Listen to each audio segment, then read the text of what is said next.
Boa tarde, pessoal de Libras 4. Bem-vindos de volta do nosso recesso das férias. Espero que vocês tenham aproveitado. Infelizmente, não pudemos estar juntos hoje presencialmente, porque eu tive outras demandas da universidade. Porém, como eu sabia dessa demanda, eu tive a oportunidade, então, de gravar essa aula para que vocês pudessem assistir em casa e fazerem a atividade na casa de vocês, tornando esta aula assíncrona, ou seja, uma aula EAD. Bruna é ótima. Eu estou usando os recursos de acessibilidade, então a aula está legendada, mas vocês sabem que essa legenda às vezes apresenta falha.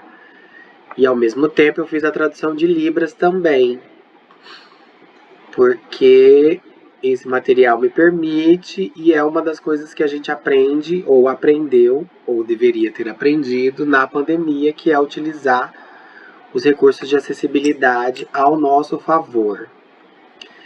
Bom, dito tudo isso, hoje então eu vou explicar para vocês. Não é uma aula demorada, porque seria uma aula bem prática, porém, como apareceu essa demanda, eu diminuí a prática. Essa prática vai ficar para a próxima aula, mas eu deixei uma atividade para que vocês reflitam e a gente possa conversar então sobre o conteúdo de hoje, que é o uso do classificador corpo.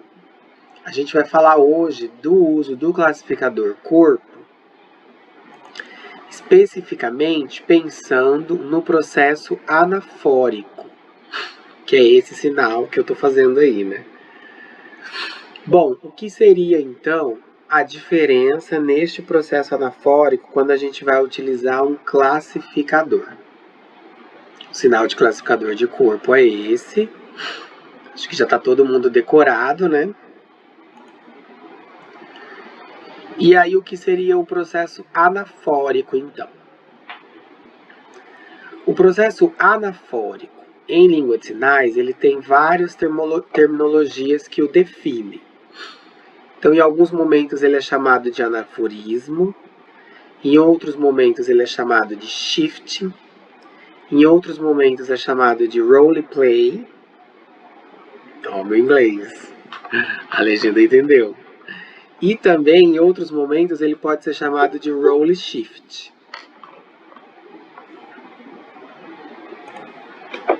Como eu estou gravando sozinho, talvez apareça diversas vezes essa mensagem.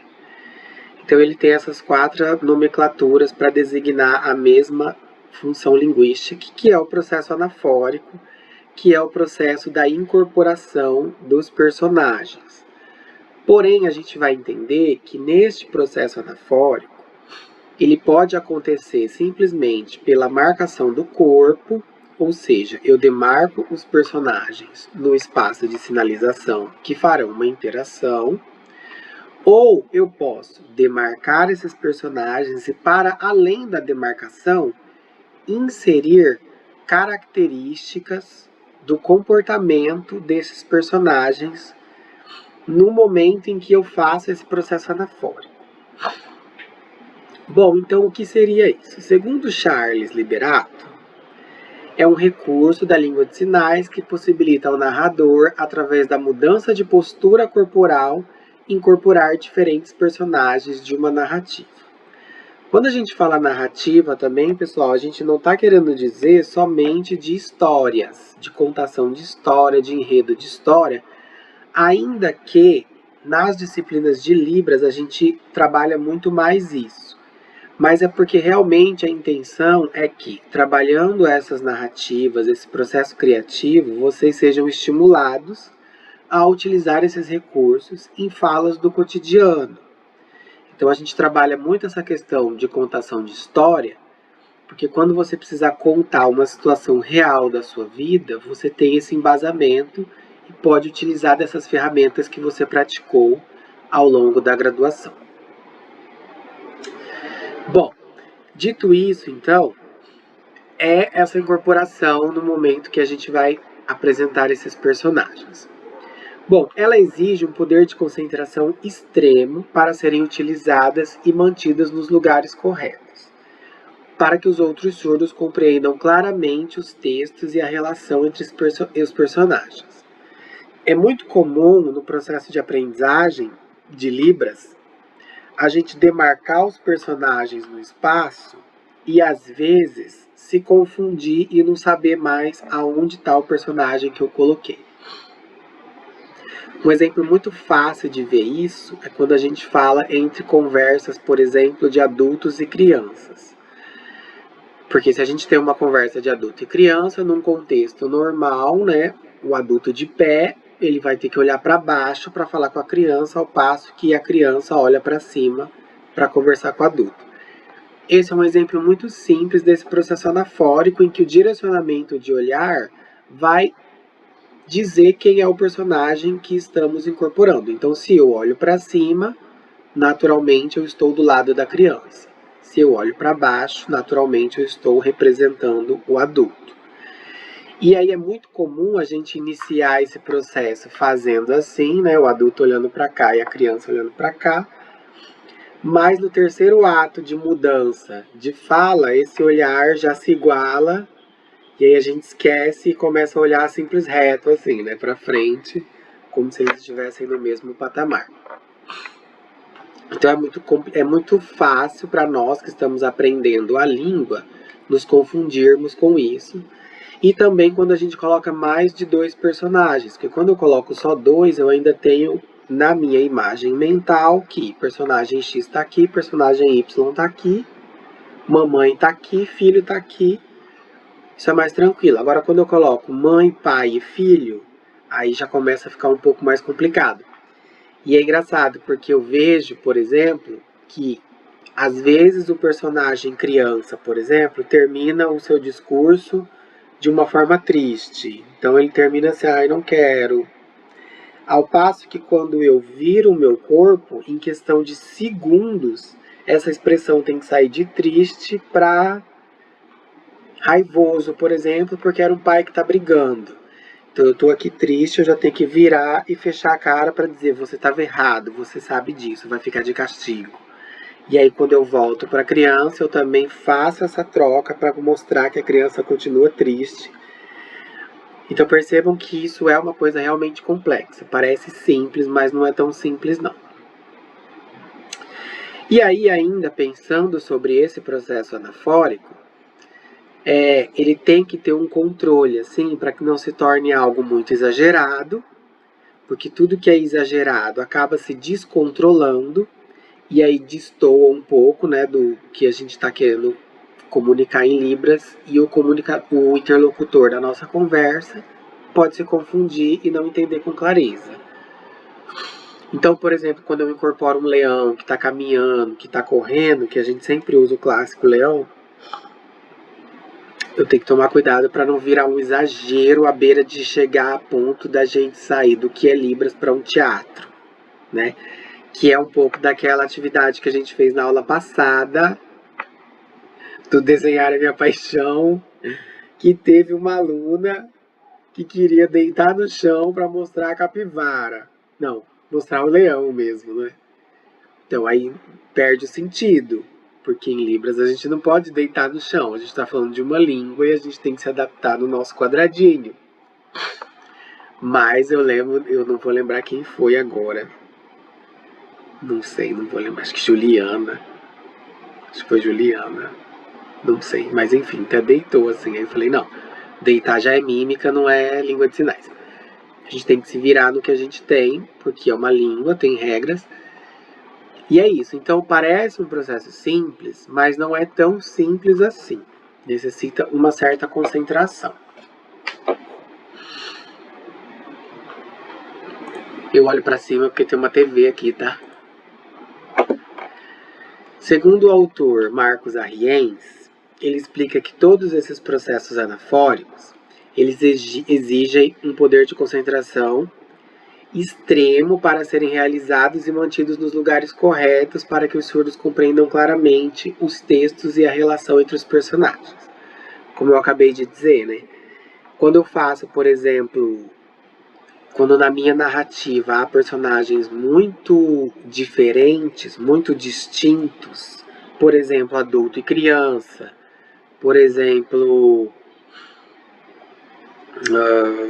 leão e preguiça, esses extremos, eles são para alguns mais fáceis de ser feito por serem tão distintos, e para outros mais difícil por conta desse time da mudança nesse processo de incorporação.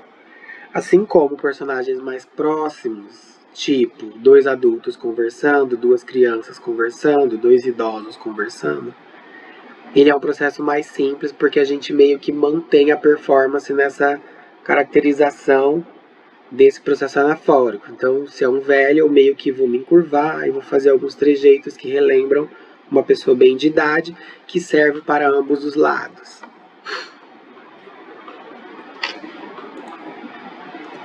Vocês estão lembrados do poema da pipa? Eu vou apresentar aqui o poema novamente para a gente perceber algumas coisinhas, porque essa seria a aula que a gente iria falar mais sobre esse poema. Eu fico muito feliz com a turma de vocês, porque vocês têm um olhar muito prático, assim, um olhar muito treinado para a língua de sinais. Eu fiquei muito impressionado quando eu mostrei aqueles vídeos e de primeira vocês conseguiram captar muita coisa. Bom, só será classificador dentro deste processo anafórico se o enunciador utilizar do corpo como uma ferramenta para exemplificar de forma interpretativa a ação do personagem citado no discurso. Neste processo de anaforismo, nem sempre nós utilizaremos classificador de corpo. Às vezes vai ser só um processo anafórico, sem classificador. No caso do poema da pipa, do Barreto, vocês podem perceber que a todo tempo ele utiliza classificador dentro dos processos anafóricos. Por quê? Porque em nenhum momento ele cita, por exemplo, qual é o gênero dos personagens. É um homem? É uma mulher? É um adulto? É uma criança? Só no processo de incorporação dos trejeitos você consegue identificar quantos personagens são, quais são homens, quais são mulheres, no sentido mais de demarcação de gênero, pensando em crianças, assim, pelas atitudes. Mas em nenhum momento ele utiliza sinais, e a todo momento o processo anafórico com classificador de corpo de incorporação está presente neste poema, porque ele incorpora os personagens, ele incorpora as pipas. Então ali, por exemplo, quando ele mostra que uma das pipas corta, né, a outra pipa de coração, e ele faz isso aqui, a cabeça dele está representando o que seria a pipa de coração. Então, ao tempo todo. E assim como aqui do outro lado, ó, ele imita, de fato, ele faz os trejeitos de como é uma pessoa quando está soltando pipa. E a gente tem uma diferenciação muito clara aqui, por exemplo, de quando é um menino e quando é uma menina. Porque você vê a forma como ele se expressa corporalmente. Então, ele não utiliza nenhum sinal, ele só utiliza de classificador de corpo dentro deste processo anafórico. Assim como do outro lado a gente vê o uso de classificadores instrumental também, porque ele usa as mãos, né, para mostrar uma ação que ocorreu. Então a gente vai assistir de novo, e aí eu queria então perguntar para vocês se vocês conseguiriam identificar quantos personagens tem na história, quantas pipas tem na história. Ele utilizou apontamento para localizar esses personagens. Ele disse aqui, personagem tal. Ou ele usou somente o espaço para a demarcação desses personagens. E principalmente o uso do classificador de corpo de incorporação nesse processo de anaforismo. Porque a todo momento, quando ele troca de personagem, a gente vai ver que ele não fala assim, né? Então, esse menino, aí incorpora. Depois, outro menino, aí incorpora. As incorporações vão acontecendo e ele vai trocando de personagens só com a localização no espaço. Vamos assistir juntos e aí eu vou contando para vocês a cada personagem novo que surgir, tá bom?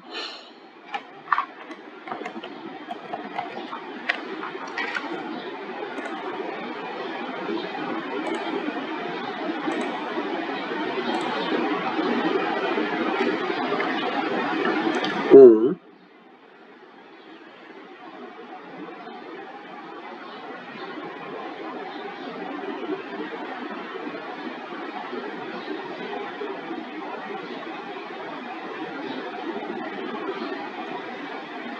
2,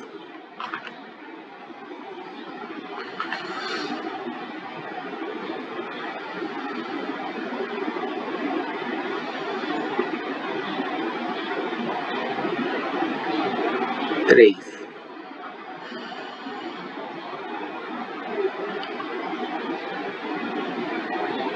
4,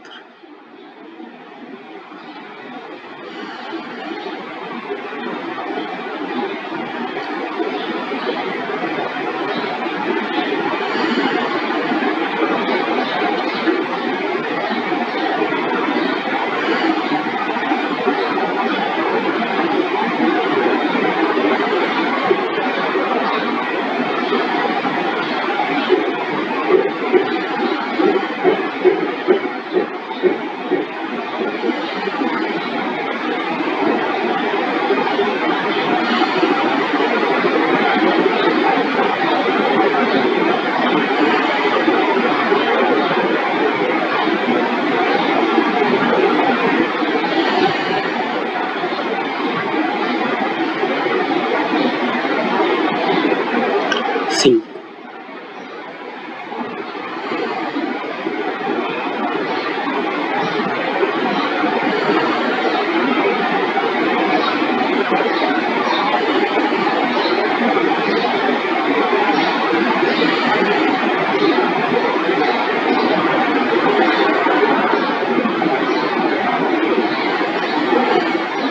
6,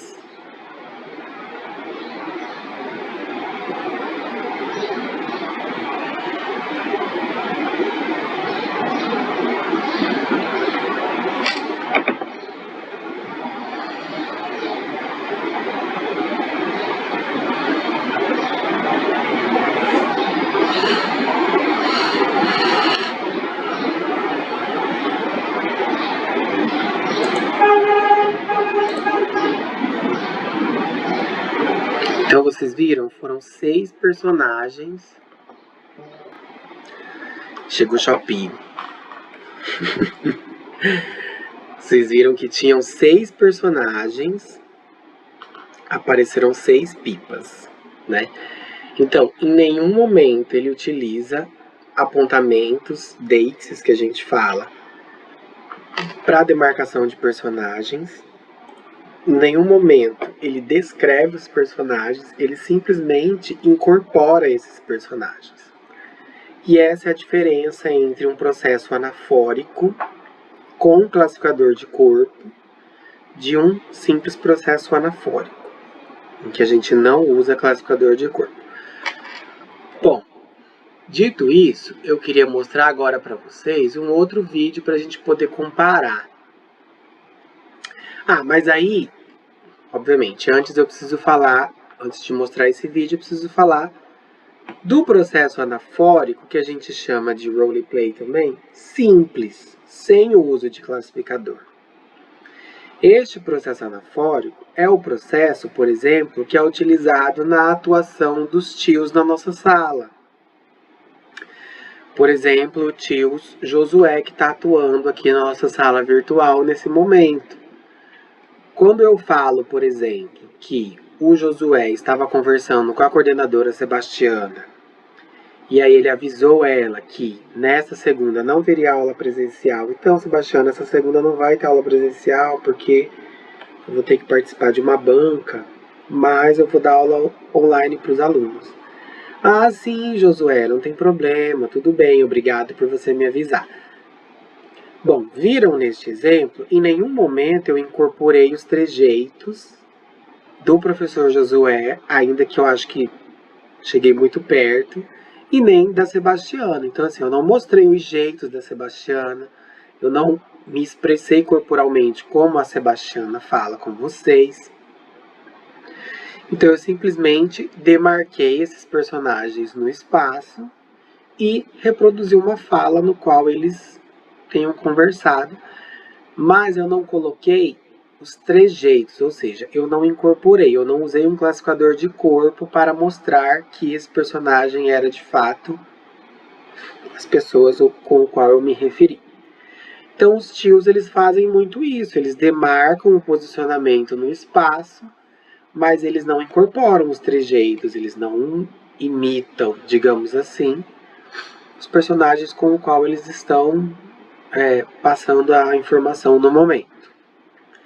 Então existem narrativas, existem enunciados com diálogos que utilizam esse roleplay, mas que não tem essa incorporação do personagem no sentido do uso de classificadores. Tem a incorporação no sentido de demarcação espacial, que é personagem 1 está aqui, personagem 2 está aqui. Um outro exemplo também, para ficar claro, é quando eu falo que dois animais estão conversando, por exemplo. Em algumas narrativas, quando eu falo assim, por exemplo, o gato estava conversando com o cachorro.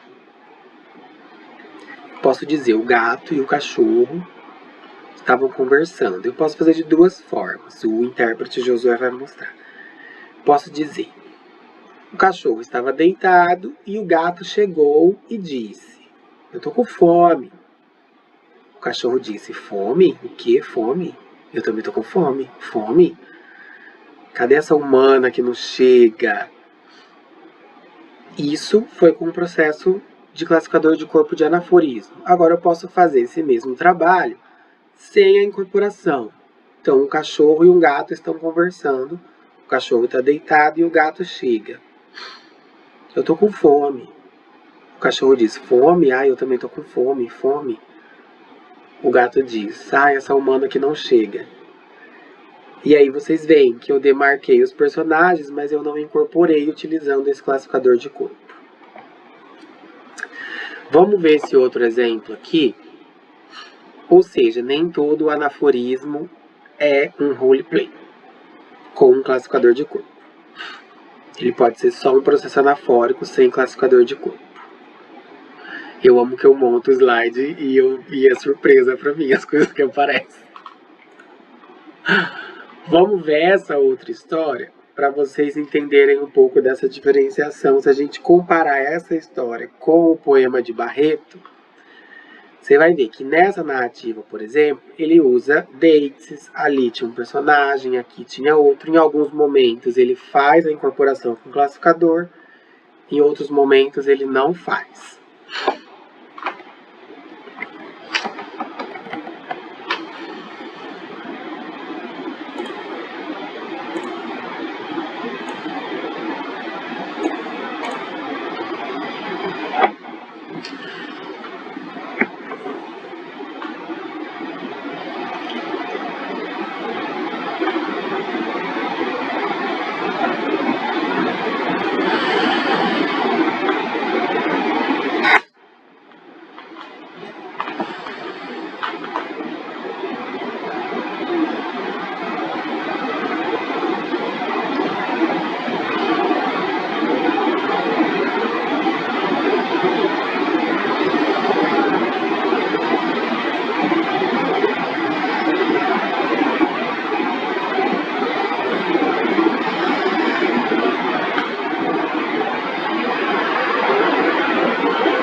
Entenderam o contexto? Tínhamos ali um personagem que era uma flor, que tinha espinhos, um sapo, a flor xinga o sapo xinga a flor, há uma desavença e aí a flor olha para frente e vê se aproximar um outro animal. Que animal era esse? Um grilo, um gafanhoto. Quando ela viu o gafanhoto, ela logo imaginou: me ferrei, amigos, me ferrei, amigos. Pensou, né? O gafanhoto vai me devorar. Pronto, já morri, ficou tristinha. E aí o sapo que estava nadando viu o gafanhoto, foi lá e comeu o gafanhoto e ela não morreu. Após, surge então uma árvore que se diz a árvore justa, e aí explica para a flor que ela estava errada por ter ofendido o sapo gratuitamente, que ela pode pedir desculpa porque o sapo salvou a vida dela, um pede desculpa para o outro e fim.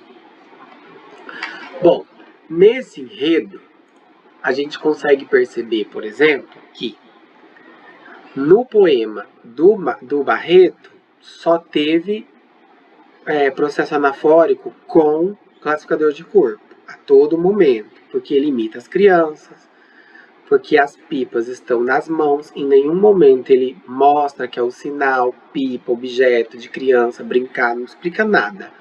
Ele só mostra por meio dos movimentos de como é que o objeto se comporta. Porém, na história do Sapo e a Rosa, não é todo momento que há essa incorporação. Ele faz o roleplay, por exemplo, mas você vê que quando ele é o sapo, por exemplo, e está conversando com a flor, ele não fica fazendo movimentos de coachar, ele não faz o tronco mais inclinado como se fosse mesmo de um corpinho de sapo. A flor também, ela não fica estética balançando, ela é um personagem que está se comunicando. Então é um processo de anaforismo, mas não tem classificador. Quando vem a árvore da justiça, ele fala que é uma árvore grande, séria, mas em nenhum momento ele utiliza, por exemplo, que as mãos são galhos. E fala, você está errada. Ele certo.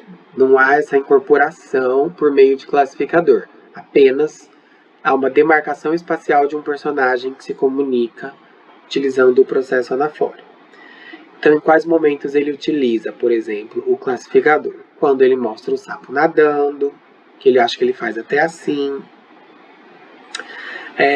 Quando ele mostra o braço da flor e o sapo, né, perereca, não sei, comendo o inseto que iria pegar a flor. Então, pessoal, existe essa demarcação de diferença quando a gente utiliza somente processo anafórico na demarcação espacial e quando a gente utiliza processo anafórico com classificador de corpo, que é quando eu assumo os trejeitos desse personagem. Se essa segunda história não ficou clara, depois que eu contei o enredo, volta lá e assiste de novo para vocês conseguirem perceber o enredo com clareza. Ah, professor, mas é errado fazer só o processo anafórico sem classificador? Não, não é errado. Mas tudo depende muito do contexto e do para quem você está falando. Se eu estou contando uma história para crianças, por exemplo, fica muito mais mágico para as crianças se de fato eu incorporar esses personagens com classificadores de cor. Se eu estou contando uma história de um acidente grave, por exemplo, não faz muito sentido eu fazer essas incorporações porque fica um pouco cômica e aí não é o contexto. Então vai muito do feeling de vocês de pensar em qual momento eu utilizo e qual momento não. Fazendo um paralelo com o português, eu acredito que utilizar dessas demarcações, a gente ouvinte que fala português, a gente faz muito essas demarcações pensando em paralelo, assim, de comparação, quando a gente quer fazer sátira de alguns contextos da nossa vida. Por exemplo, quando a gente vai falar de homens, geralmente a gente utiliza uma entonação de voz e uma forma de falar meio bobona, assim. Então aí o cara veio e falou, eu não posso fazer assim, a gente não faz isso. E quando é mulher, a gente afina o tom de voz, faz de uma forma mais delicadinha, assim, tipo, aí ela falou, não sei se eu gosto disso. Então, fazer isso no momento que a gente está contando alguma coisa é um processo muito semelhante do que acontece na língua de sinais quando a gente usa o classificador de corpo nesses processos anafônicos. Bom, dito tudo isso, qual é a atividade de hoje? A atividade para vocês fazerem na casinha de vocês é: descrevam e incorporem um personagem de algum filme que você gosta muito para os seus colegas adivinharem quem é. Não é para dar sinal, não é para falar que filme que é para você descrever as características dele e depois incorporá-lo, mostrar como é ele no cotidiano, o que ele faz, e aí a gente vai tentar descobrir em sala. Tá bom? Espero que não tenha ficado dúvidas. Caso tenham dúvidas, mandem mensagem aqui no portal acadêmico ou via monitora, não sei. Alguns têm meu contato também, não tem problema. Mas eu estarei andando por aí no IEL. Só no dia da nossa aula que não, porque eu vou estar numa banca. Tá bom? Bom, boa tarde para vocês e até na outra semana com a aula presencial, que aí eu vou explicar melhor sobre a nossa atividade de PCC, que eu acho que tem gente que está com dúvida ainda. Tá bom? Até mais, pessoal. Um abraço.